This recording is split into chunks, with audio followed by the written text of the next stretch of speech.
Les bastides font partie d'un vaste mouvement de création de villes nouvelles au Moyen Âge dans le sud-ouest de la France.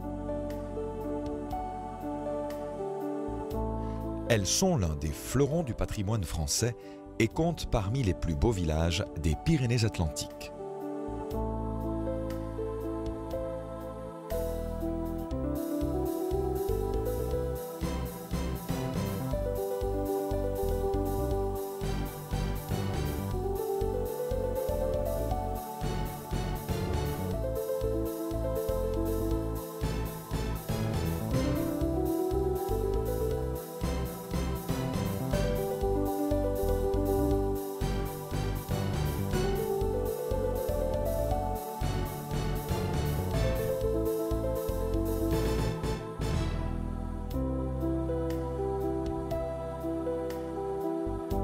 Le Béarn a vu naître son identité au Moyen Âge. Durant cette période, le Béarn était une vicomté. Les premiers vicomtes, qui formaient la dynastie des Centules, lui avaient déjà donné une large indépendance. Mais c'est le prestigieux Gaston Phébus, successeur des Centules, qui proclama en 1347 l'indépendance du Béarn. Et le Béarn resta État souverain jusqu'en 1620.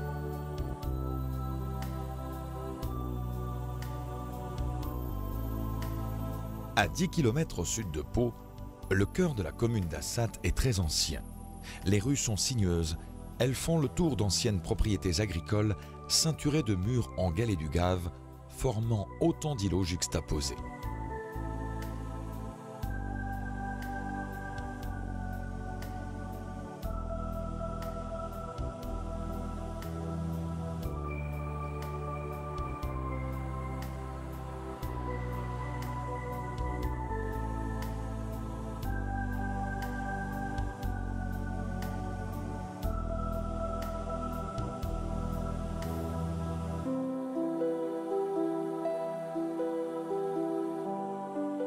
La place des Platanes est petite, carrée, au point qu'une tradition la rattache à la création des bastides. Ce serait même la plus ancienne des bastides du Béarn, sans doute créée en 1280. En fait, la bastide est restée embryonnaire, coincée entre les terres du château et celles du village rural d'Assat qui préexistait.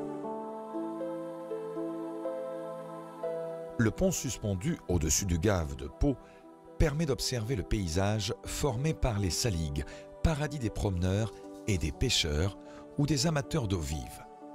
La position d'Assat s'explique par un ancien gué qui permettait le passage des transhumances.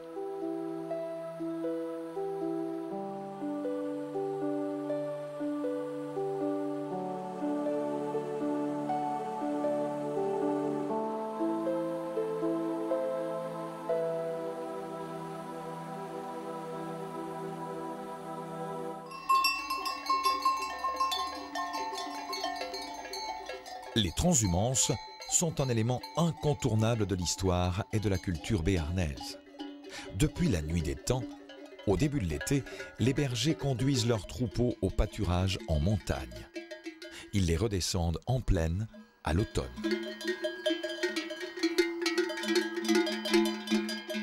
La transhumance permettait autrefois de suppléer la surface insuffisante des exploitations en allant faire packager les bêtes au lointain sur des terrains communs.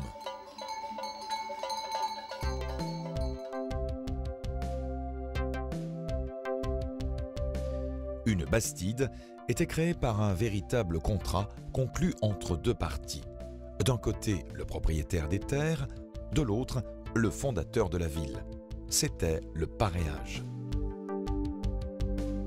Plus en amont, sur le Gave de Pau, Naï a été fondée en 1302 par un paréage entre la vicomtesse Marguerite de Montcade et les moines de Sainte-Christine de Gabas.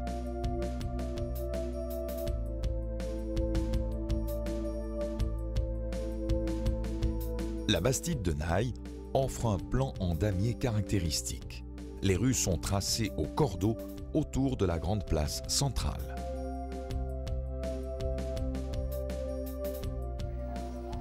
La fraîcheur des arcades contribue au charme de cette place qui accueille l'un des plus importants marchés de la région. Il se tient toujours le mardi, jour fixé par l'acte de fondation de la ville en 1302.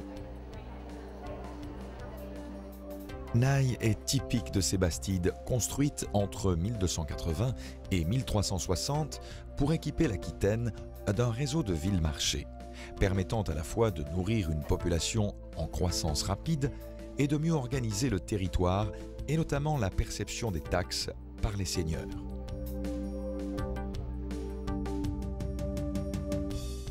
Il faut s'écarter de la place et aller jusqu'au mur d'enceinte pour trouver l'église Saint-Vincent.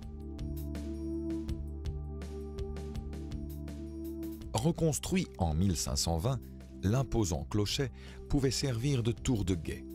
L'essentiel de l'église est de style gothique languedocien. Le retable et l'orgue sont classés.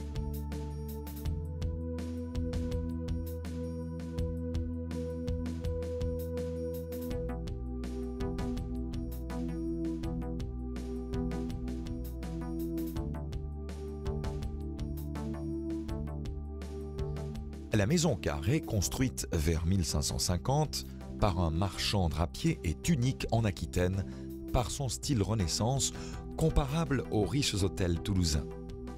Sa cour intérieure comporte des loggias sur plusieurs niveaux.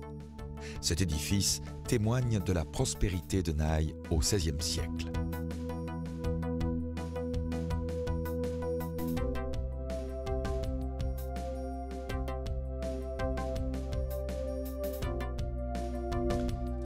Les rues adjacentes offrent des maisons plus sobres. Toutefois, les décorations de pierre y sont ouvragées. La prospérité s'est maintenue au long du XIXe siècle grâce notamment à l'industrie textile et à la fabrication de bérets ainsi qu'aux fabriques de meubles. Naï possède un musée consacré aux bérets. Il retrace l'histoire de la confection de ce couvre-chef que Béarnais et Basques revendiquent ensemble. Le béret est presque un emblème régional.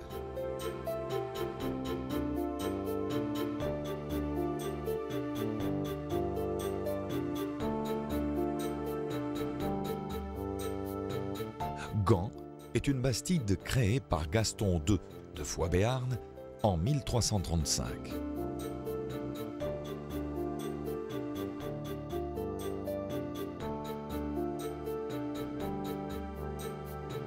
Elle était protégée par une double rangée de palissades et de canaux alimentés par les eaux du Nez, aujourd'hui disparues. 3 portes en pierre, munies de herses, permettaient de pénétrer dans la bastide. Il ne reste aujourd'hui que la porte du Nord, datant de la fin du XIVe siècle, appelée porte de la prison. Dans d'autres bastides, l'existence d'une halle est une tradition ancienne. Mais nous n'avons aucun indice confirmant que tel était bien le cas à Gand. Aujourd'hui, la place carrée est occupée par la mairie avec l'ancienne halle au rez-de-chaussée. Un marché a toujours lieu sur la place le mercredi. À l'angle de la place, une petite tour abritant un escalier borde la maison d'Andouin. Cette disposition s'est répandue au XVIe siècle, s'inspirant de modèles prestigieux, notamment des châteaux royaux. Gand en relève 2 autres exemples, la maison natale de l'historien Pierre de Marca et la capitainerie d'Arac qui exhibe des fenêtres à meneaux.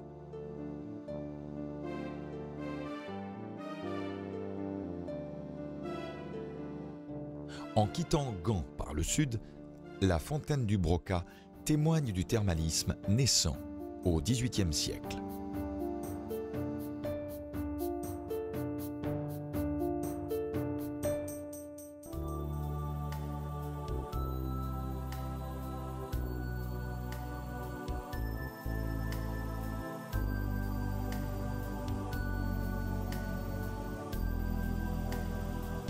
Aujourd'hui, la vigne occupe une place importante dans l'économie locale. Gand compte 4 producteurs indépendants et la cave coopérative de Jurançon se trouve sur la commune. Au Moyen Âge, le vin était en grande partie exporté vers l'Angleterre et les Pays-Bas via les ports de l'Atlantique. Ce commerce florissant a généré dans le sud-ouest une prospérité de l'arrière-pays. Mais c'est véritablement le contexte économique et politique lié à l'élevage qui semble avoir été l'élément déterminant dans la création des bastides du Béarn et du Pays basque.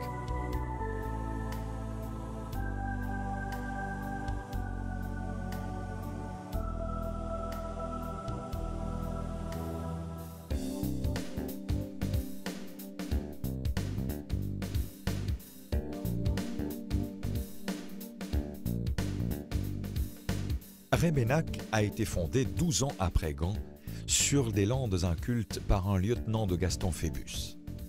C'était une étape de plus sur le long chemin de transhumance pour développer l'agriculture sur le territoire.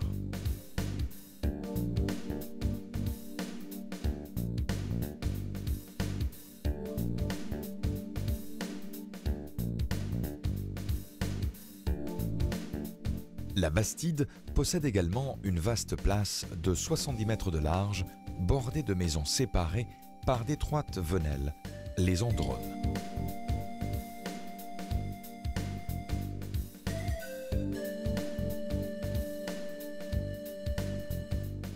En s'écartant de la place de la mairie, un petit ruisseau marque la limite du carré de 200 mètres que formait la bastide initiale. Des jardins allongés bordent les propriétés. Leurs dimensions restent conformes à celles notifiées dans la charte de fondation de 1347. Le contrat de paréage était suivi par l'octroi d'une charte de coutume accordant aux nouveaux habitants un ensemble de libertés et de privilèges.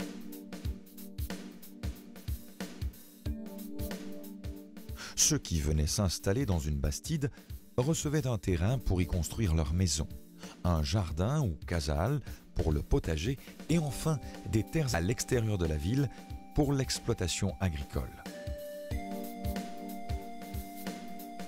Quelques maisons conservent un encadrement de pierre du XVIIe siècle, reconnaissable aux traces rectilignes laissées par l'outil de taille. La plupart d'entre elles ont été reconstruites au XIXe.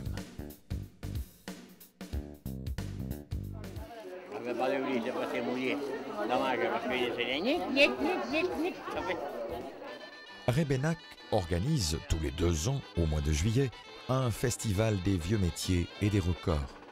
Il donne l'occasion, à la place de la Bielle, de retrouver l'ambiance médiévale de rencontres et de commerce.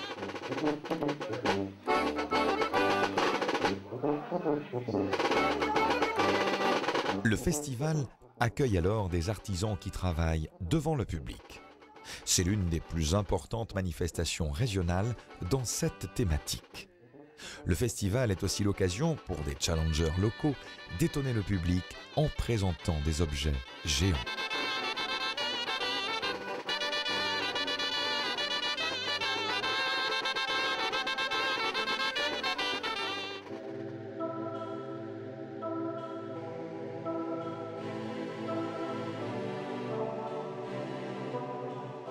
Bruges a été fondée en 1357 par Bertrand de Puyol, lieutenant de Gaston Phébus.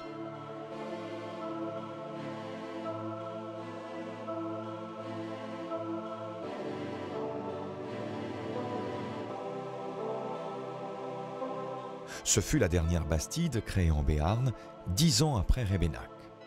Climat, guerre et peste mirent ensuite un coup d'arrêt à la création des villes nouvelles, la population ayant commencé à décroître.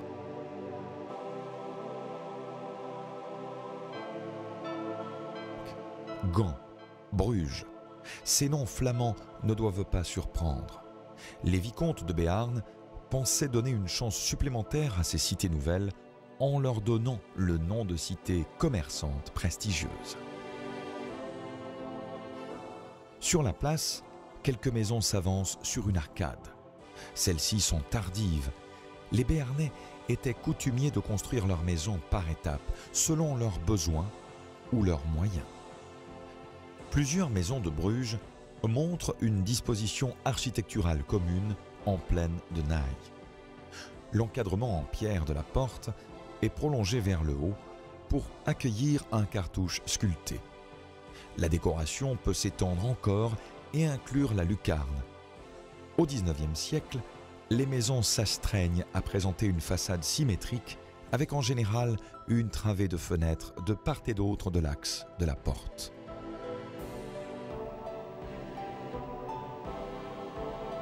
En arrière, juste avant les rives calmes du Landistou, l'église arbore son imposant clocher-porche qui date du XIVe siècle.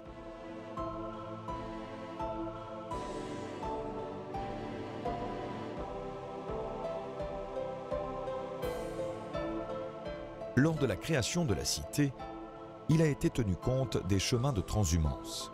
Des espaces libres étaient à la disposition de la communauté en bordure de la cité pour faire paître les bêtes.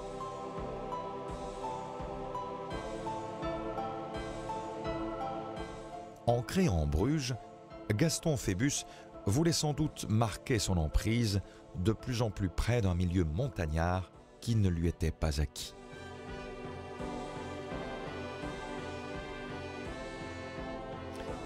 Car si les Pyrénées constituaient un ensemble géographique bien déterminé, elles n'en étaient pas moins morcelées par une infinité de pays qui formèrent pendant des siècles des unités autonomes ayant chacune leur personnalité. La création des bastides fut le moyen de contrôler ce territoire en renforçant le pouvoir des vicomtes du Béarn et de favoriser, au débouché de la vallée d'Ossau, les échanges et le commerce sur les voies de transhumance.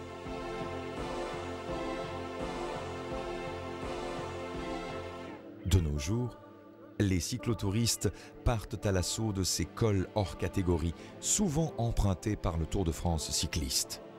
L'Aubisque et Marie-Blanque au fond de la vallée d'Ossau.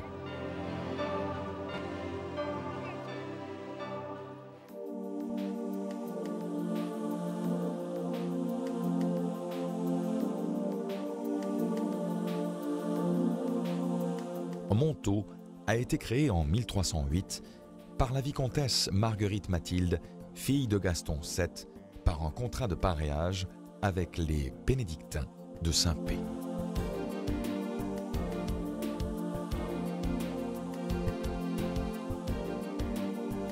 La bastide fut construite sur une légère surélévation pour pouvoir accueillir et héberger éventuellement des troupes à proximité immédiate de la frontière avec la Bigorre.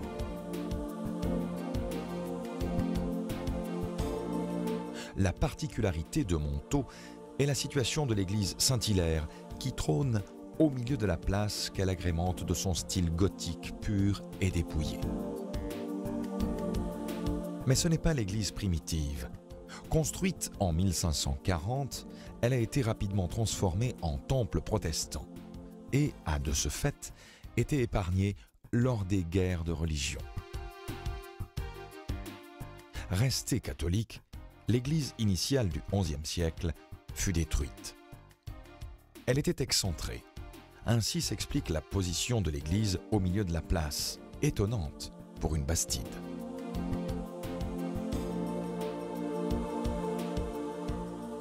Montaut nous livre de beaux exemples d'architecture rurale en plaine de Naï au XIXe siècle.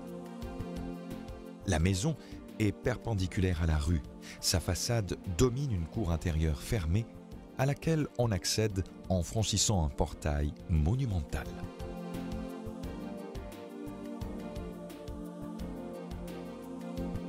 La qualité des façades de maisons du XIXe siècle reflète la prospérité qui régnait à cette époque avec l'extraction de la chaux.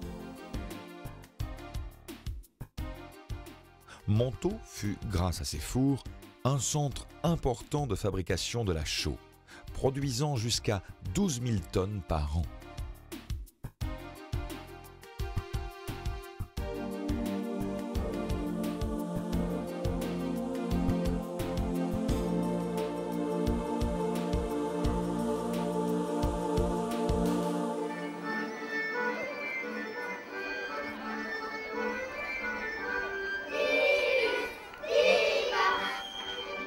En Béarn et au Pays Basque, la danse fait partie intégrante du patrimoine culturel. La danse n'est pas qu'affaire de folklore, elle constitue à la fois un plaisir et l'un des ciments de l'identité basque et béarnaise. Des groupes culturels très actifs s'emploient à faire vivre cette tradition.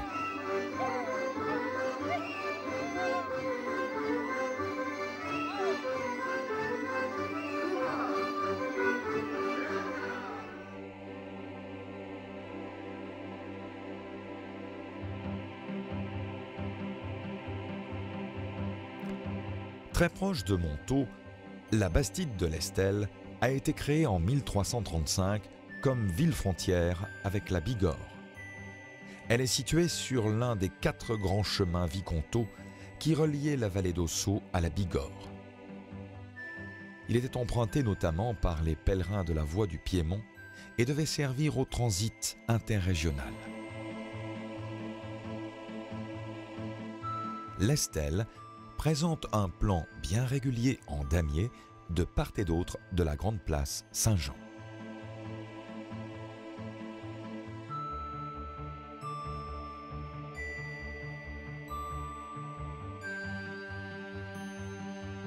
L'église borde cette place. Elle y a été reconstruite vers 1680, après que l'église primitive, située en contrebas, trop près du Gave, ait été emportée par une crue. L'édifice actuel abrite un retable classé.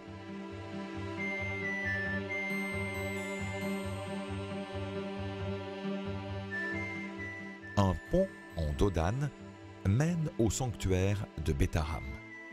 Celui-ci est le solide témoin d'une tradition religieuse séculaire. La légende raconte qu'une jeune fille tombée dans les eaux du Gave aurait été sauvée par la Vierge qui lui avait tendu un rameau, d'où le nom du sanctuaire Bétharram, qui signifie « beau rameau » en béarnais.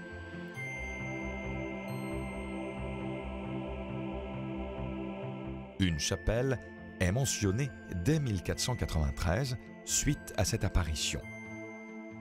Jusqu'à la Révolution, et bien avant Lourdes, Bétharram était l'un des lieux de pèlerinage les plus fréquentés du royaume. Sainte Bernadette y venait en pèlerinage avec sa famille et avec les chrétiens de Lourdes.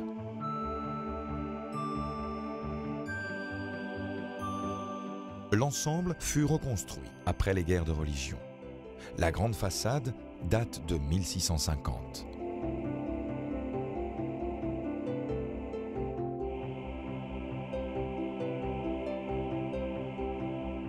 Elle abrite un intérieur très ornementé, où se remarquent décors peints, statues, retables baroques, tableaux, buffets d'orgue, chaires et lutrins.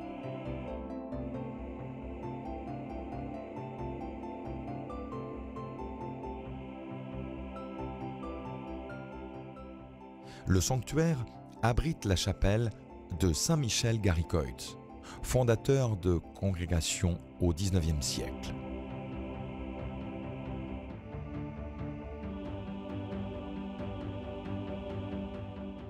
Ce riche décor intérieur, ainsi que la chapelle et le chemin de croix qui monte dans la colline, sont classés monuments historiques et accueillent 50 000 visiteurs chaque année.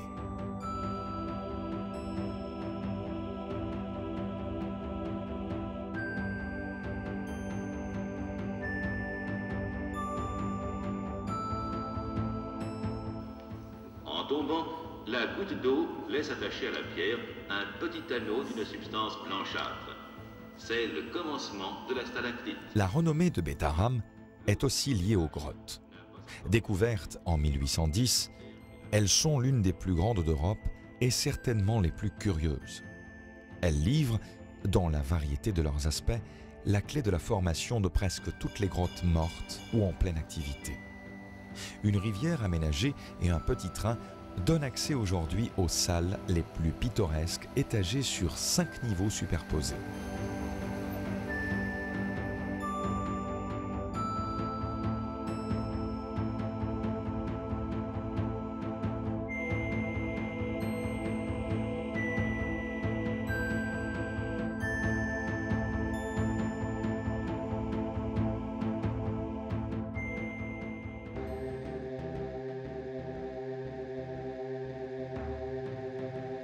Le circuit des Bastides du Béarn et du Pays Basque remonte maintenant tout au nord du département. Pendant plusieurs siècles, au Moyen-Âge, la proximité de l'Aquitaine, sous administration anglaise, expliqua la création volontaire de cités pour renforcer la frontière et occuper un terrain, à l'époque, mal délimité.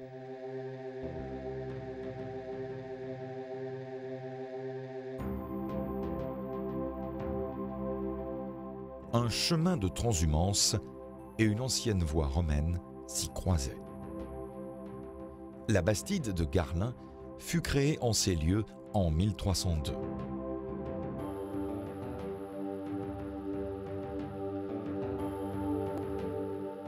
Les Capucins jouèrent un rôle actif après les guerres de religion.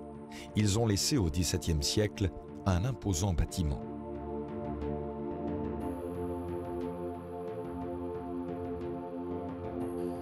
De la même époque date le château de Iton, qui sert de mairie. Iton de Conchèze était un capitaine huguenot qui fut anobli par Henri IV. Le château abrite des boiseries Louis XIV.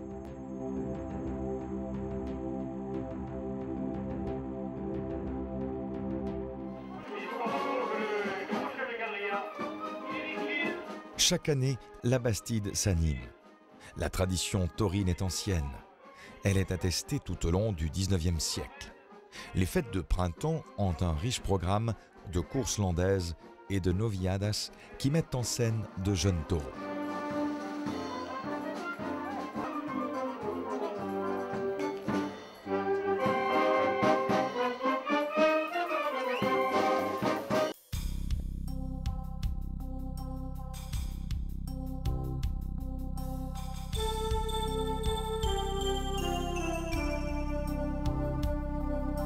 En se dirigeant vers Arzac, l'église forme un repère visible de loin.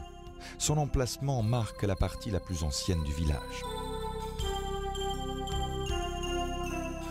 Au XIe siècle, le village était blotti autour de son château, juché sur une motte féodale. Cette forme d'habitat était courante avant l'époque de création des Bastides, notamment dans le Vic-Bilh, au nord-est du département.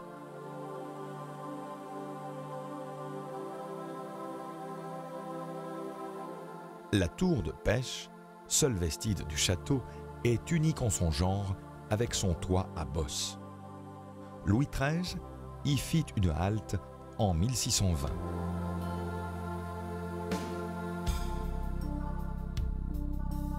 Au XIVe siècle, Arzac était en dehors du Béarn.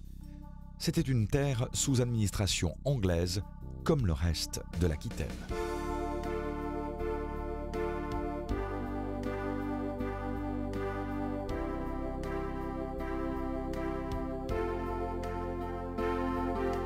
Le développement de la cité est dû à cette situation de ville frontière et à l'intersection de voies marchandes de transhumance et de pèlerinage. Un vitrail de l'église rappelle qu'Arzac est une étape pour les pèlerins de Saint-Jacques de Compostelle.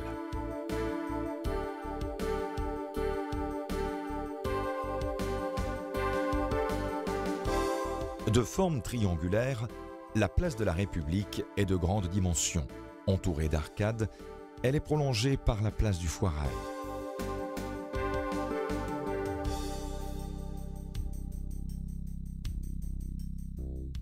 Le marché et la foire d'Arzac avaient acquis une dimension régionale. Les foires étaient un poumon important de l'économie médiévale. Le marché d'Arzac était réputé pour le bétail, les céréales, les graines et le sel. C'était l'un des plus gros marchés de Guyenne, encore très actif au début du XXe siècle.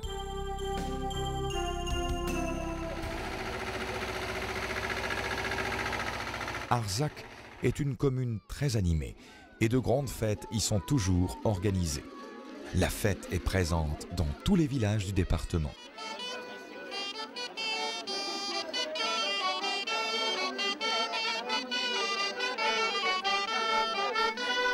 Elle permet très souvent de redonner vie à des traditions et des modes de vie disparus, mais ancrés dans la mémoire des anciens. Elle rappelle les métiers durs et physiques de nos aïeux. En quittant Arzac vers le sud, un pittoresque lavoir en fer à cheval mérite une petite halte.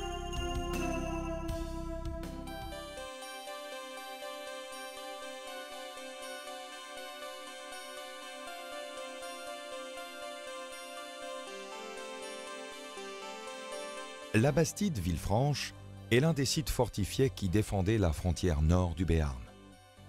Elle surplombe un gué sur le gave d'Oloron. Un prieuré et un hôpital accueillaient les pèlerins de Saint-Jacques au XIIe siècle. Tout près de la frontière, avec l'Aquitaine anglaise, la Bastide Villefranche a été fondée en 1292. Le donjon constitue le repère principal dans le paysage actuel. Il s'intégrait à un système de fortifications et de fossés et fut construit en 1350 par Gaston Phébus. Il montre encore aujourd'hui une architecture massive.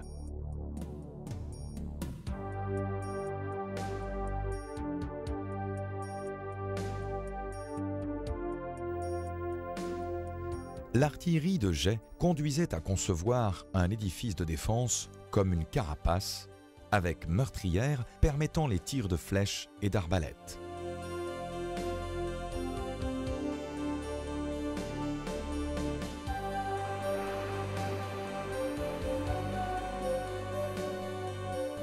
À cette époque, le vicomte de Béarn, ayant largement joué de son indépendance, avait la crainte que les troupes anglaises ne viennent lui rappeler des liens de féodalité qu'il avait contestés.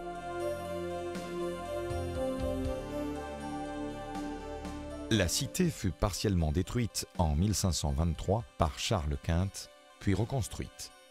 Au hasard des rues, la maison dite de Jeanne d'Albret ou de Magendie montre des fenêtres à meneaux.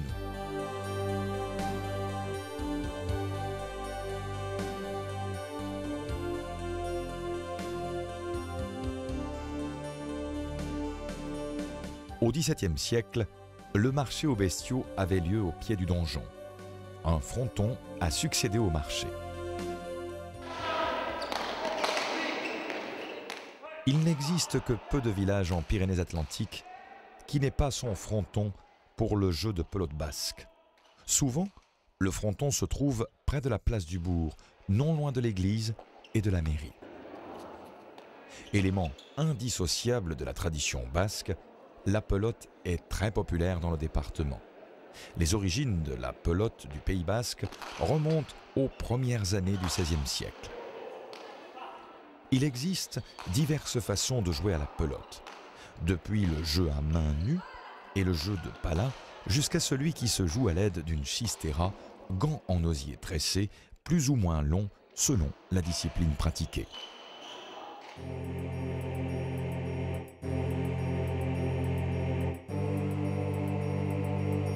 Le château de Belloc a été construit à partir de 1250 par Gaston VII Moncade. Il comportait 7 tours d'angle reliées par un mur, la courtine.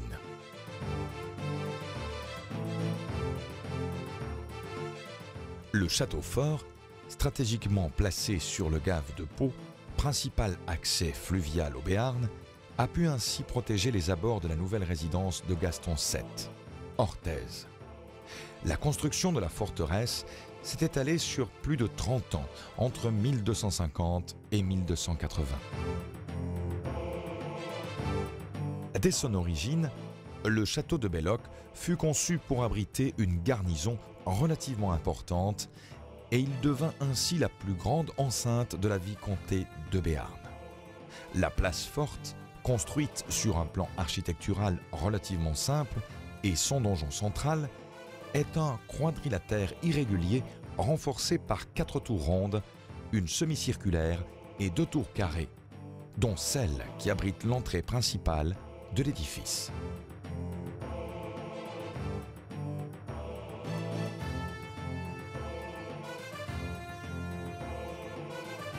La Bastide a également été fondée par Gaston VII en 1281, juste après la construction du château, pour en accroître les capacités de défense.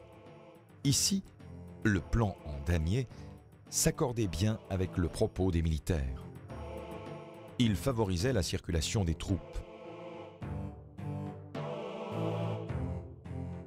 L'église a été construite au XIIIe siècle et remaniée ensuite. Les portes sont ornées de chapiteaux représentant des têtes stylisées, des fleurs de lys, des animaux et même un pèlerin portant le béret béarnais.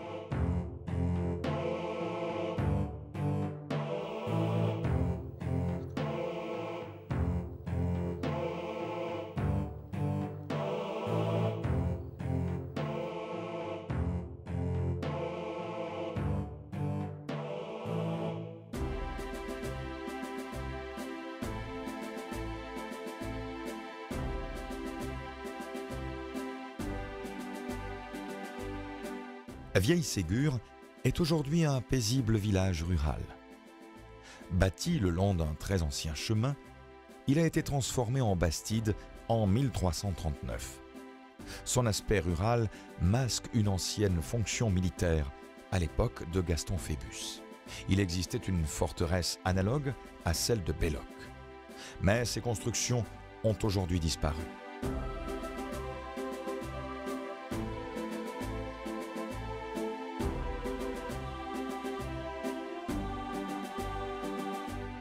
Typique des bastides, sa grande place carrée est bordée de maisons dont le rythme régulier reflète des lots de dimensions égales. Elles ont pour la plupart été bâties au XIXe siècle, reconnaissables à leur grande dimension et à la régularité de leur façade.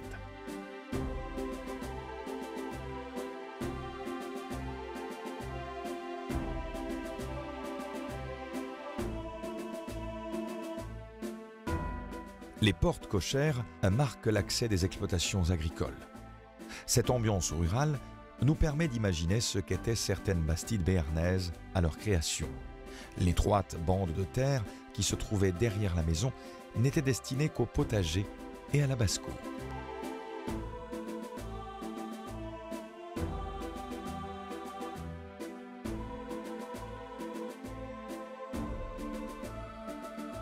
Les laboureurs possédaient hors de l'enceinte de la bastide quelques terres labourables, prés, châtaigneraies ou vignes. Cet urbanisme était une rupture profonde avec les traditions anciennes situant la maison au milieu des terres.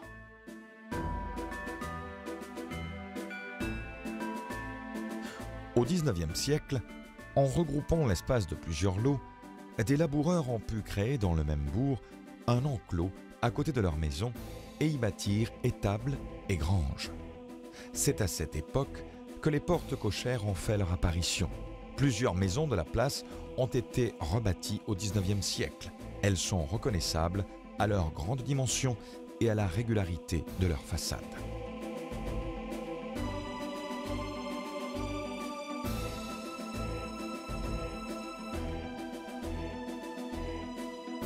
Le château du XVIIe siècle, situé au bord de la place, a été occupé par les derniers seigneurs de Viane. La seigneurie de Viane était située au nord-ouest du village.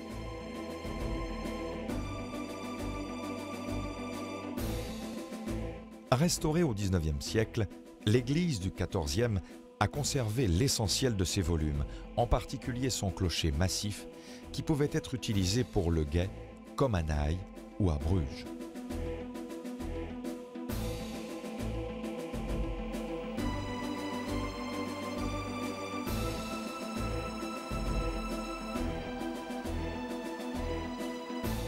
Le Gave de Pau est le paradis des pêcheurs. Chaque année, le championnat du monde de pêche au saumon attire de nombreux adeptes à Navarinx, s'imposant comme un rendez-vous incontournable.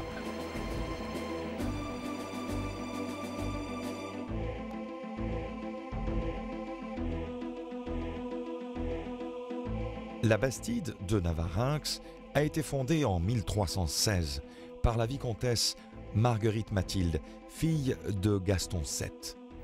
Située aux portes de la Soule et de la Basse-Navarre, Navarinx était une étape importante sur les chemins de Saint-Jacques de Compostelle, au carrefour des chemins menant au col du Champort à l'est et au col de Roncevaux à l'ouest.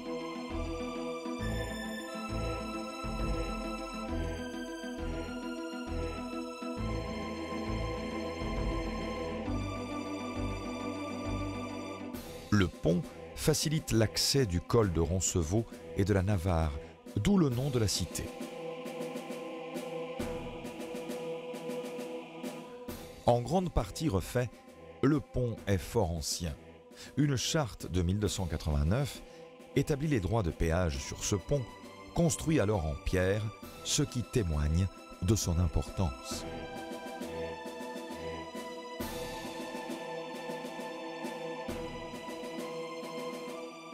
Navarinx était et reste encore aujourd'hui une étape importante pour le pèlerinage de Saint-Jacques. La cité accueille en moyenne 10 000 pèlerins par an. Le plan en damier et la place centrale caractéristique des Bastides conservent tout leur charme.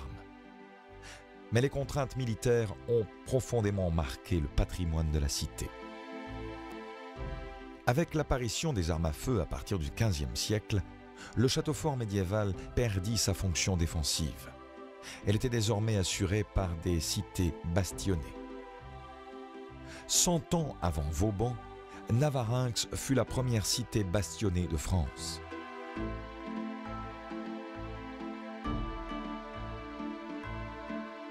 La situation de Navarinx lui a valu en effet de jouer un rôle militaire important. Aujourd'hui disparue, une ancienne forteresse, la Castéras, protégeait le lieu avant la Bastide. Suite à un revers, elle fit appel aux techniques les plus modernes pour protéger la cité contre l'artillerie à poudre qui venait alors d'être utilisée en Italie. C'est un ingénieur italien qui construisit d'ailleurs les remparts encore visibles aujourd'hui. La défense fut entièrement repensée en fonction de la puissance de l'artillerie qui pouvait percer les hauts murs de pierre des fortifications médiévales. On adopta alors la technique italienne des remparts, fait d'une levée de terre habillée d'un parement de pierre, seul capable d'absorber l'énergie des boulets. Le sommet des remparts fut aplani pour recevoir l'artillerie et permettre la circulation rapide des défenseurs, tandis que le plan multipliait les angles saillants pour supprimer les angles morts. À l'intérieur de la cité, une fontaine permettait de tenir le siège. La poudrière est intacte. Ses murs font 1,40 m d'épaisseur. L'arsenal a été construit à partir de 1680. Il est, entre autres, utilisé actuellement comme gîte d'étape pour les pèlerins de Saint-Jacques-de-Compostelle.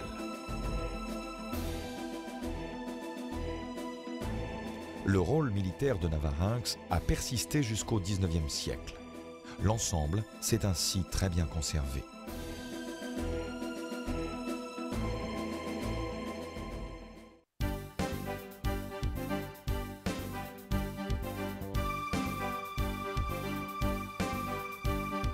La Bastide-Clérance est membre de l'association Les plus beaux villages de France.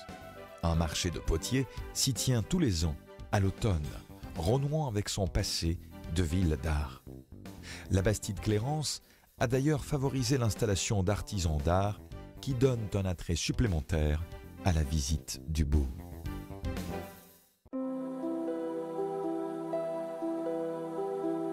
Une modeste rivière est à l'origine de la Bastide, la Joyeuse.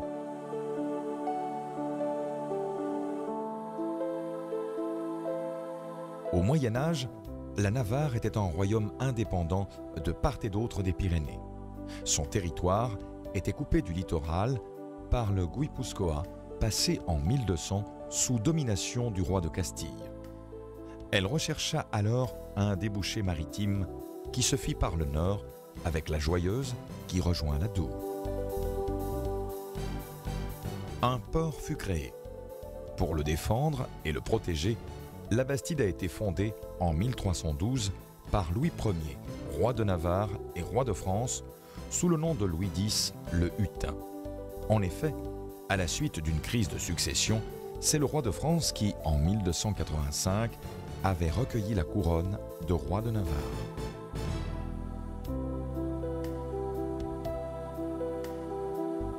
La Bastide-Clérance est donc une ville neuve royale fondée dans un but stratégique. La bastide Clérance fut construite à partir de la rue principale Notre-Dame qui s'élève à partir de la rivière et suit la ligne de crête.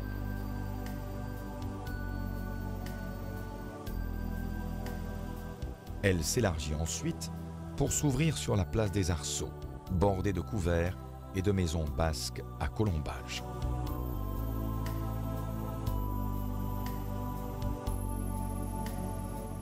Les emplacements à bâtir ont une largeur de 6 mètres environ en façade.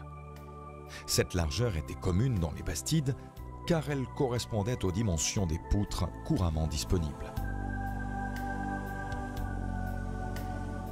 Deux types d'architecture caractérisent les maisons de la bastide Clérance. La maison à pignon sur la rue avec toit à 2 pentes est caractéristique du Moyen-Âge. La façade présente des colombages de couleur rouge ou vert, un encorbellement et bien souvent des fenêtres à meneaux et linteaux gravés. La maison navarraise est rectangulaire. Son toit est à 4 pentes et elle est traditionnellement munie d'une entrée principale cintrée. Le porche roman du XIVe siècle est un élément de l'église primitive qui était le seul édifice en pierre de la cité.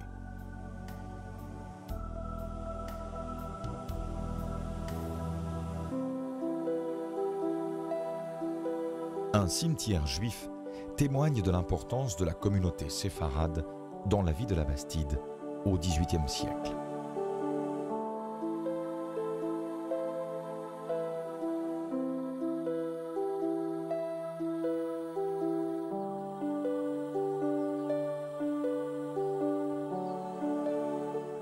Au Moyen Âge, la Bastide Clérance permit à la Navarre de déboucher sur la mer par l'Adour.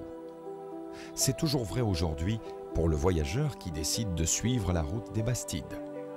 Le périple conduit inévitablement sur la côte basque.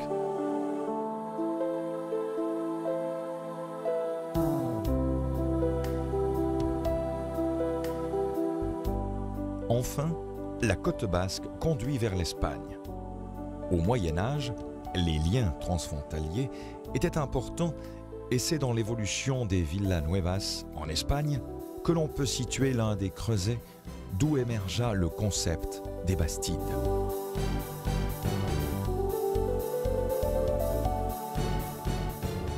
En Béarn et au Pays basque, les Bastides n'ont pas joué un rôle de peuplement dans le territoire lui-même. Les princes du Béarn ont utilisé ce type de cité un peu plus tard que leurs voisins d'Aquitaine, en les destinant plutôt aux bordures de leur territoire. Vers le sud-est, elles furent indissociables de la vie pastorale et des transhumances, et au contraire, pour la bordure nord, elles ont été intimement mêlées aux fonctions militaires.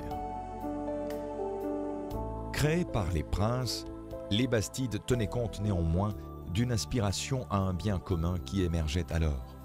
En effet, elles offraient à tous un accès équitable aux ressources locales, mais aussi un accès direct à un vaste mouvement d'échanges commerciaux qui se structura à l'échelle européenne à travers les places de marché et les foires.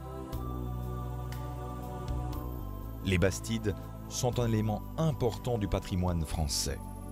Quelques 300 Bastides parsèment en effet le sud-ouest du pays. Elles ont été le point culminant d'un vaste mouvement de création de bourgs qui structure notre paysage. Dans leur configuration la plus typique, l'originalité des Bastides est de coupler un urbanisme régulier, le plan en damier, avec une grande place commerciale.